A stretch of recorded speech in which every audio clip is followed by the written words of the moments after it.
The air cracks like lightning as a red blur shatters the horizon in seconds. Mjolnir spins through the storm, carrying the wrath of Asgard across collapsing skies. Somewhere between gods and men, a question lingers. Who truly owns the speed of destiny? The Flash isn't just running. He's rewriting the language of time with every impossible step. Thor hurls Mjolnir with a force that could tear a star from its orbit. The hammer screams through clouds, chasing a streak of crimson light across worlds and wars. Every heartbeat slows except theirs, locked in a race no mortal eye can follow. Lightning explodes across the sky, trying to catch the shadow that already vanished beyond reach. But Mjolnir isn't a mere weapon. It's guided by will, bound to its master's call. Flash glances back for a fraction, seeing not a hammer, but the storm itself. He leans forward, legs burning like engines, as reality bends under his impossible acceleration. The earth tears open beneath his steps, dust and fire chasing him like hungry beasts. Thor roars in the distance, knowing speed means nothing if the target has nowhere to go. The Flash slips between seconds, threading through dimensions as if weaving a tapestry of light. Yet Mjolnir bends space itself, shortening the chase until even gods question the meaning of speed. Somewhere deep inside, Flash knows this isn't about speed anymore. It's about inevitability. The hammer doesn't tire, doesn't hesitate. It moves like a promise carved into the cosmos. He cuts left, then vanishes entirely, reappearing halfway across a desert burning beneath alien suns. But Mjolnir curves in the air, unfazed, bending toward him like destiny's unblinking eye. Every world they cross trembles, their chase a streak of red and silver fire across infinity. Flash thinks about the first time he outran death and wonders if he's tempting it now. Thor's grip is firm, unshaken, his voice calling to the hammer through thunder and eternity.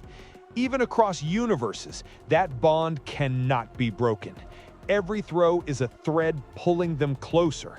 Flash tries the Speed Force trick no mortal has ever seen, disappearing into pure possibility.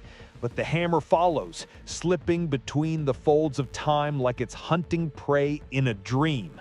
Lightning bites at his heels, each strike a reminder that gods don't play fair when challenged.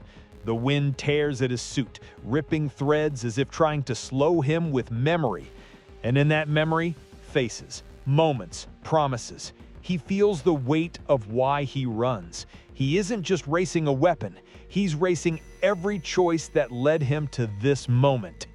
And somewhere behind him, the storm laughs, because inevitability always knows how the story ends. The stars blur into streaks, galaxies folding and unfolding like pages in a book only they can read. Every step Flash takes feels like he's carving a defiance into the fabric of reality itself. But Mjolnir, that relentless fragment of a god's will, doesn't care about rebellion. It moves through planets, through storms, through silence, always finding its way back to him. Somewhere in the chaos, Flash wonders, is he still the hunter of time, or has he become its prey? The thought rattles him, but his legs don't stop. The Speed Force sings in his veins, wild and furious. Thor isn't chasing out of anger, no. He's chasing because a challenge this pure cannot be ignored. Lightning splits the sky in every universe they touch, heralding the storm's passage. On a world made entirely of oceans, Flash dances across the waves like a red ghost. But the hammer follows. It crashes into the sea, parting it for miles, and he feels the shockwave chase his shadow. For a heartbeat, he catches a glimpse of Thor in the distance, a figure of power and poise. The god's eyes aren't angry, they're alive, lit with the joy of battle, the respect of a worthy foe. And that's when Flash understands this isn't about winning or losing. It's about proving that even against the impossible, you can still run. The chase isn't ending, it's only transforming into something neither of them has ever faced before.